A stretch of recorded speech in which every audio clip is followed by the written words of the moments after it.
अस्सलाम वालेकुम। आज के लेक्चर में हम जो फर्मी डायराक डिस्ट्रीब्यूशन फंक्शन है उसको उसकी प्रॉपर्टीज़ देखेंगे और देखेंगे कि उसका उस पर टेम्परेचर का असर क्या होता है। यानी अगर आप 0 केल्विन पे देखें तो वो कैसे बिहेव करता है, और फिर अगर आप हायर टेम्परेचर पे देखें तो वो उसकी वैल्यू क्या होती है। तो जो फर्मी डायराक फंक्शन है, बेसिकली पहले तो ये देखें कि आपको ये बता क्या रहा है। सो एफ ऑफ ई जो है, यानी Fermi Dirac function is a function of energy, और ये आपको ऑक्यूपेंसी ऑफ एनर्जी लेवल्स बताता है by which particles, by fermions, जो कि इलेक्ट्रॉन्स हैं in this case. So electrons जो है वो जो एनर्जी लेवल्स हैं उनकी ऑक्यूपेंसी जो है उसकी प्रोबेबिलिटी क्या है। क्या वो प्रोबेबिलिटी 1 है? क्या ऐसा है कि कुछ एनर्जी लेवल्स ऐसे हैं कि जिनमें एब्सोल्युटली इलेक्ट्रॉन होगा ही होगा, और क्या कुछ ऐसे भी हैं कि जिनमें इलेक्ट्रॉन्स का पाया जाना जो है वो हो सकता है कि वो वहाँ पर हो या ना हो, मतलब हाफ प्रोबेबिलिटी हो। और ऐसा भी हो सकता है कि कुछ एनर्जी लेवल्स में इलेक्ट्रॉन बिल्कुल ना हो, ज़ीरो हो प्रोबेबिलिटी। तो बेसिकली हमें ये प्रोबेबिलिटी बता रहा है किसी भी एनर्जी लेवल की कि वो ऑक्यूपाइड है या फिर नहीं। So probability of occupancy of energy levels by fermions. So ये फंक्शन हमें बता रहा है, and F of E is equal to 1 over exponential to the power E minus E F. यहाँ पर ई वो एनर्जी है जिस पर आप फाइंड करना चाहते हैं एफ ऑफ ई को, यानी कि हमारा वेरिएबल है। ई एफ एक कांस्टेंट एनर्जी है जिसके बारे में हम पहले बात कर चुके हैं कि ये वो एनर्जी लेवल है या वो एनर्जी है, it's called Fermi energy. So this is the energy at zero के। सो उस लेवल की एनर्जी है जो लेवल लास्ट ऑक्यूपाइड है एट ज़ीरो के। सो 0 केल्विन पर द लास्ट ऑक्यूपाइड लेवल जो है bye electrons bye fermion is called the Fermi level, और उस लेवल की एनर्जी जो है उसको हम ई एफ यानी फर्मी एनर्जी कहते हैं। सो this is a constant value, ठीक है, फॉर अ गिवन मटेरियल। सो ये कांस्टेंट है, ई जो है वो वेरिएबल है, डिवाइडेड बाय के बी टी ये बोल्ट्जमैन कांस्टेंट है, और ये टेम्परेचर है। और टेम्परेचर जो है वो ऑल दो एफ ऑफ ई के साथ वेरिएबल नहीं है, बट हम फॉर गिवन टेम्परेचर हम देख सकते हैं कि एनर्जीज जो है वो चेंज करके कि क्या आपके पास एफ ऑफ ई की वैल्यू आ रही है +1। सो ये हमारा फर्मी डायराक डिस्ट्रीब्यूशन फंक्शन है। और फर्मी डायराक डिस्ट्रीब्यूशन फंक्शन जो है वो फर्मियंस यानी कि स्पिन हाफ पार्टिकल्स के लिए काम करता है। और बेसिकली आपको ये बताता है कि जो स्पिन हाफ पार्टिकल्स हैं यानी इलेक्ट्रॉन्स हैं वो पाली एक्सक्लूजन प्रिंसिपल के मुताबिक, सो इसको ड्राइव करते हुए ये कंसिडर किया गया है कि पाउली एक्सक्लूजन प्रिंसिपल के मुताबिक किसी भी एक क्वांटम स्टेट में मोर देन वन फर्मियंस नहीं रह सकते, ठीक है। तो हम फर्मी डायराक डिस्ट्रीब्यूशन फंक्शन को पहले देखेंगे कि इसकी प्रॉपर्टी क्या है। हम जो है फॉर गिवन टेम्परेचर ई की वैल्यू चेंज करके देखेंगे और देखेंगे कि इसका जो ग्राफ है वो किस तरह बन रहा है। उससे पहले आप ये देखें कि हमारे पास जितने भी जैसे हमने लास्ट टॉपिक में पढ़ा था कि हमारे पास लेट्स से आपके पास 100 लेवल्स हैं, और आपके पास और हर एक लेवल है उसके अंदर कुछ क्वांटम स्टेट्स हैं, ठीक है। सो फॉर एग्जांपल इधर ही देख लेते हैं। सो ज़रूरी नहीं क्वांटम स्टेट्स जो है वो मतलब ज़रूरी नहीं कि एक एनर्जी लेवल का मतलब है एक क्वांटम स्टेट। एक एनर्जी लेवल में एक क्वांटम स्टेट भी हो सकती है, इसमें कोई 50 क्वांटम स्टेट्स भी हो सकती हैं। सो ये मतलब जो हमारी लास्ट जो हमारा यानी यहाँ पर, सो फॉर एग्जांपल यहाँ पे हम देख लेते हैं। सो ये एनर्जी जो है वो यहाँ पर चेंज हो रही है। सो किसी भी गिवन एनर्जी लेवल पर मतलब नंबर ऑफ क्वांटम स्टेट्स जो है वो हो सकती हैं। सो हमने मतलब यहाँ पे सिर्फ ये इन्फॉर्मेशन है हमारे पास कि वो जितनी भी क्वांटम स्टेट्स हैं, आया उनके अंदर इलेक्ट्रॉन की प्रोबेबिलिटी क्या है। क्या वो 100% है यानी कि 1 है, क्या वो 1/2 है, और क्या वो ज़ीरो प्रोबेबिलिटी है, यानी इलेक्ट्रॉन बिल्कुल नहीं उनके अंदर होगा, कभी भी नहीं होगा। ठीक है, तो इस तरह ये हम बेसिकली क्वांटम स्टेट्स में इलेक्ट्रॉन के पाए जाने की प्रोबेबिलिटी जो है वो देख रहे हैं। अब अगेन आपको पता है कि जितने भी एनर्जी लेवल्स होंगे उनमें सबसे नीचे वाला एनर्जी लेवल सबसे पहले फिल होगा और फिर उससे ऊपर वाला एनर्जी लेवल फिल होगा। फर्मियॉन्स हैं चूँकि, सो एक लेवल में सारी क्वांटम स्टेट्स फिल होंगी। एक क्वांटम स्टेट में सिर्फ एक फर्मियॉन होगा, यानी एक इलेक्ट्रॉन होगा, और फिर उससे अगली स्टेट में अगला इलेक्ट्रॉन जाएगा, फिर उससे अगली स्टेट में। तो इस तरह एनर्जी लेवल्स फिल अप होंगे और ये होगा कि एंड वाला जो लेवल फिल होगा, और हमेशा ऐसा होगा कि जो क्वांटम स्टेट्स हैं these will be more than the number of electrons. ठीक है, नंबर ऑफ इलेक्ट्रॉन्स कम होंगे और क्वांटम स्टेट्स आपके पास ज़्यादा होंगी। सो दैट मतलब ऐसा होगा कि आपके पास ये इलेक्ट्रॉन जो है वो ख़त्म हो जाएंगे लेकिन स्टेट्स ख़त्म नहीं होंगी, आपके पास स्टिल एनर्जी लेवल जो है वो पड़े होंगे। तो इलेक्ट्रॉन जो है वो इन स्टेट्स को फिल अप करेंगे और जो एंड वाली स्टेट इलेक्ट्रॉन फिल करेंगे एट 0 केल्विन, ये स्टेट जो है वो फर्मी लेवल कहलाएगी और इसकी एनर्जी जो है उसको हम फर्मी एनर्जी कहेंगे। ठीक है, तो यानी ये कि चूँकि इलेक्ट्रॉन्स जो हैं वो फर्मियॉन्स हैं, they will reside only one particle in one state। तो अगर हम लेट्स से टेम्परेचर T जो है वो ज़ीरो पर देखें, यानी एब्सोल्यूट ज़ीरो पर अगर हम देखें तो हमारा फर्मी फंक्शन जो है वो किस तरह बिहेव करता है। सो इसके लिए हम यहाँ पर एक ब्लैंक पेज खोल लेते हैं।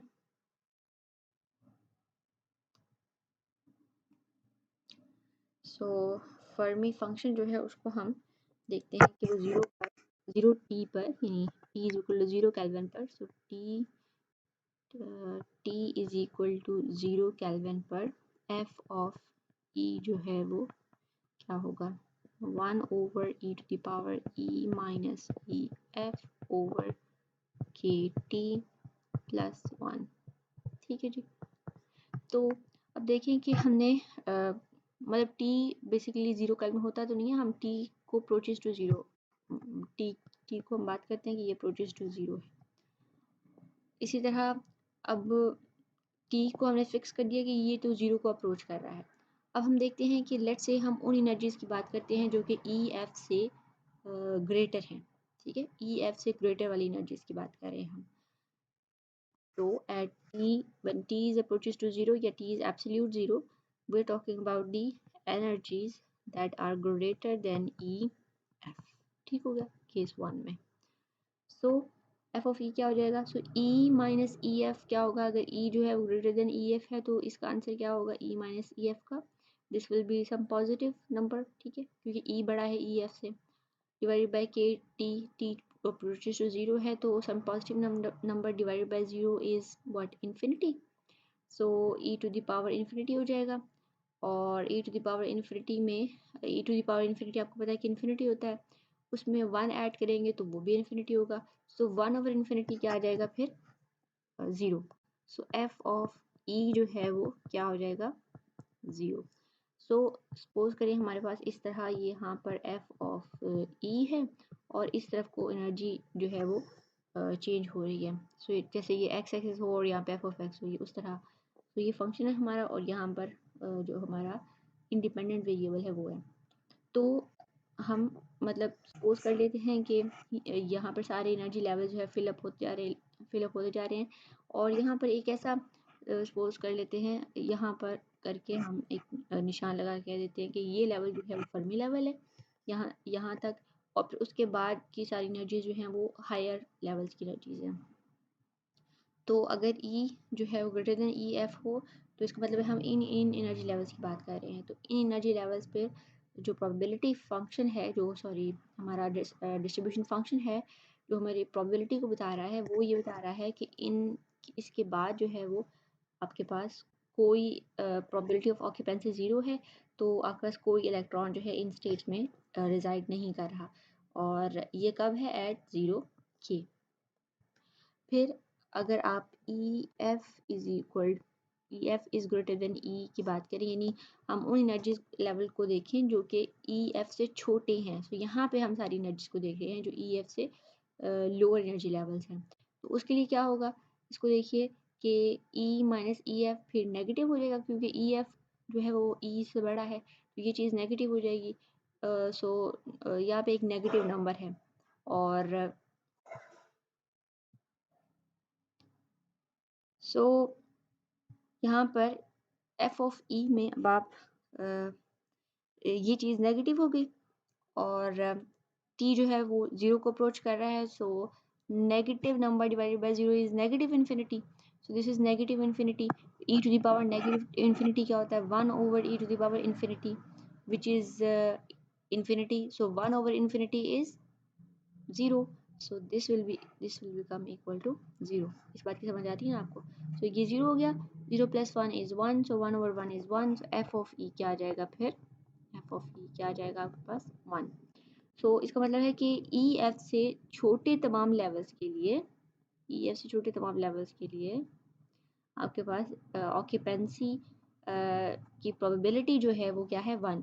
e is equal to E F पे भी ऐसा ही है, e is equal to E F पे क्या होगा, e is equal to E F, जब ये दोनों बराबर होंगे तो ये क्या हो जाएगा, 0 डिवाइडेड बाई 0 वाली फॉर्म हो जाएगी, वैसे ये भी इन्फिनिटी हो जाएगा। सो अगेन आपके पास जो है वो थोड़ा ट्रिकी होगा, लेकिन बहरहाल ये भी जो है वो एफ ऑफ ई की वैल्यू यहाँ पर भी 1 आएगी। So for e is less than EF, you have probability of occupancy 1। This means जो है आपके पास हर एक क्वांटम स्टेट जो है वो फिल्ड होगी इलेक्ट्रॉन से, एम्प्टी नहीं होगी। और फिर EF से ग्रेटर जो सारी स्टेट्स है 0K पर, वो सारी की सारी स्टेट्स जो हैं वो एम्प्टी होंगी। सो EF in other words divides the empty and field levels. ठीक है, ये वो स्टेट है जो कि इन दोनों लेवल्स को डिवाइड करती है। चले तो अब हम देख लेते हैं कि जब 0K से आपका टेम्परेचर इंक्रीज होगा, सो T is greater then T0K, तो फिर क्या होगा। तो f ऑफ E जो है, अब f of E is equal to 1 over e to the power e minus EF divided by KT plus 1। तो अब यहाँ पर आप t जो है उसको, t जो है वो अब 0 को अप्रोच नहीं कर रहा, it has some value greater than 0K। और लेट्स सपोज हम देखते हैं कि e is equal to E F पे क्या हो रहा है।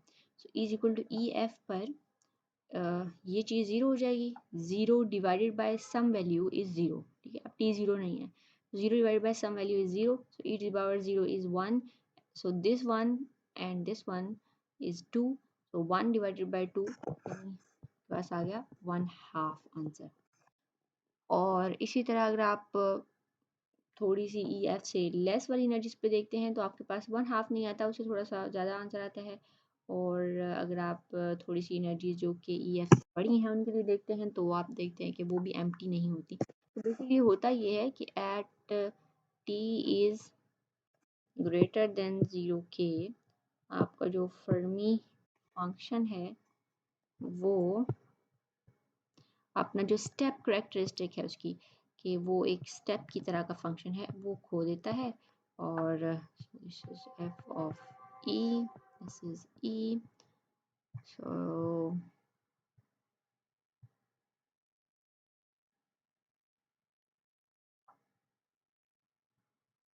इससे हम ड्रॉ कर लेते हैं इसको।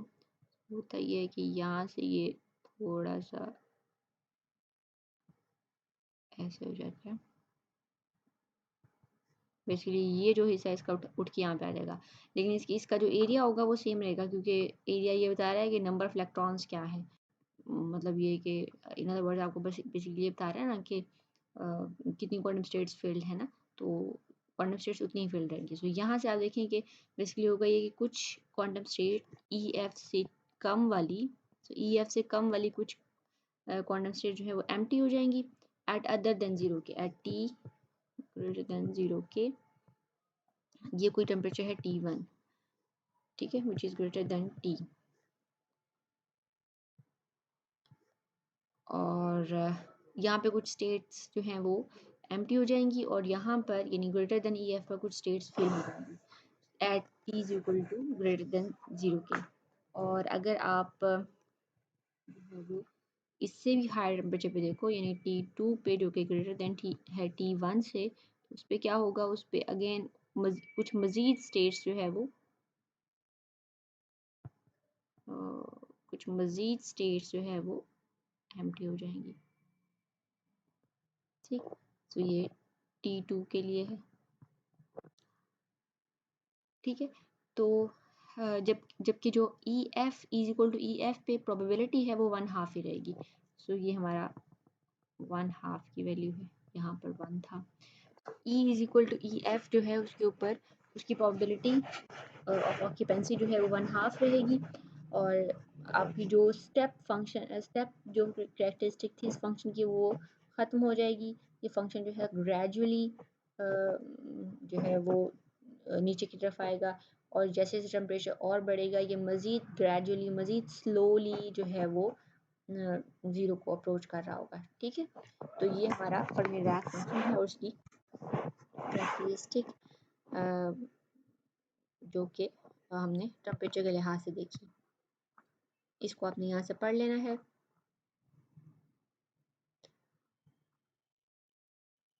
तो फिर इसका मतलब है कि अगर आप 0 के पे डिफाइन करें तो वो तो लास्ट फील्ड लेवल है एनर्जी EF जो है। लेकिन अगर आप मतलब फिर टेम्परेचर पे डिफाइन करना चाहें किसी टेम्परेचर पे अदर देन 0 के, तो फिर इसकी डेफिनेशन ये होगी that Fermi level may be define as the level where the probability of occupation is 1/2। ठीक है, एनी अदर लेवल पर ग्रेटर देन 0 के the probability of occupancy is 1/2। और अगेन ये टॉप मोस्ट फील्ड लेवल भी नहीं रहा। अब जैसे आपने टेम्परेचर इंक्रीज किया है, इससे ऊपर लेवल भी फिल्ड होना शुरू हो गए हैं, इससे कुछ नीचे वाले लेवल्स एम्प्टी हो गए हैं, तो this is no more the top most filled level. और ये बेसिकली क्या है कि फील्ड लेवल्स और एम्प्टी लेवल्स के बीच में लाई कर रहा होगा। और फिर ये कि ये एक फिक्स्ड वैल्यू फिक्स पोजीशन नहीं है इसकी, this could change. Fermi level जो है इसकी वैल्यू जो है टेम्परेचर पर डिपेंड करती है और ये चेंज हो सकती है। जो इसका रिलेशनशिप है टेम्परेचर के साथ वो ये है कि EF is equal to EF not 1 minus pi square over 12 KBT square divided by EF not. और जबकि EF नॉट जो है वो फर्मी लेवल ही है लेकिन 0 के पे, so Fermi level at T is depending upon Fermi level at 0 के। क्लासिकली जो इलेक्ट्रॉन्स हैं यहाँ पर जो सारे लेवल्स को फिल कर रहे हैं, जब आप टेम्परेचर इंक्रीज करेंगे तो ये सारे इलेक्ट्रॉन्स जो हैं classically these can get energy. मतलब इनमें कोई रिस्ट्रिक्शन नहीं है कि फ़लाँ इलेक्ट्रॉन जो है एनर्जी नहीं लेगा और फ़लाँ लेगा। तो ये सारे इलेक्ट्रॉन जो है क्लासिकली एनर्जी, जो भी आप एनर्जी इसको दे रहे हैं सिस्टम को, लेट्स से एनर्जी की KBT है, यानी टेम्परेचर इंक्रीज हुआ है तो एनर्जी जो है वो KBT हो जाएगी। This has dimensions of energy, this value. So वो एनर्जी जो है वो कोई भी इलेक्ट्रॉन ले सकता है, लेकिन according to the quantum theory और अकॉर्डिंग टू डिस्क्रिप्शन जो हर एक इलेक्ट्रॉन जो है वो KBT एनर्जी नहीं ले सकता। हाँ, KBT एनर्जी वो इलेक्ट्रॉन ले सकते हैं जिनकी रेंज जो है, सो एनर्जी की रेंज KBT जो है उसके अंदर जो इलेक्ट्रॉन्स आएंगे। So for example energy range जो है वो यहाँ से लेके यहाँ तक है, सो इतनी सी एनर्जी रेंज है जिसमें आपने टेम्परेचर इंक्रीज़ किया। यानी टेम्परेचर इंक्रीज़ करने से जो एनर्जी में चेंज आया है वो एनर्जी रेंज बेसिकली बहुत स्मॉल है। सो उस एनर्जी के इलेक्ट्रॉन्स, यानी उस एनर्जी रेंज के अंदर जो इलेक्ट्रॉन्स होंगे वो उस एनर्जी को अब्जॉर्ब करेंगे और हायर लेवल में, यानी फर्मी लेवल से अगले वाले लेवल्स में जो एम्प्टी थे उनमें शिफ्ट हो जाएंगे। और पिछले वाले इलेक्ट्रॉन्स जो हैं वो